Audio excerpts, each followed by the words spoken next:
అసలు ఆంధ్రాలో ఏం జరుగుతోంది?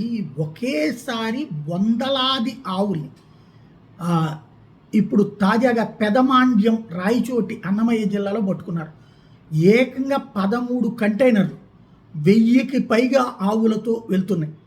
అక్రమంగా వెళ్తున్నాయి. ఏ ఒక్క ఆవుకి గూడా ఆవుల్ని తీసుకెళ్ళొచ్చు.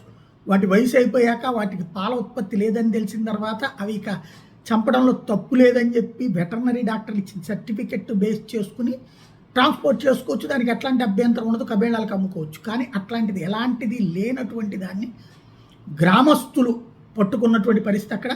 9 కంటైనర్లు పెదమాండ్యం లోకల్స్ పట్టుకున్నారు. ఇంకొక 4 కంటైనర్స్ వచ్చేటప్పటికి వెలిగల్లు పబ్లిక్ పట్టుకున్నారు. భారీ ఎత్తున పబ్లిక్ అందరూ గ్యాదర్ అయ్యారు.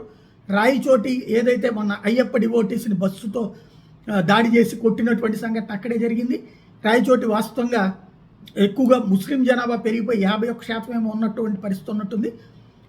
ఏదైతే 1000 సంవత్సరాల ఓల్డ్ ట్రెడిషన్ వీరభద్రస్వామి ప్రొసెషన్ కూడా దాడులు చేసినటువంటి పరిస్థితి చూసాం.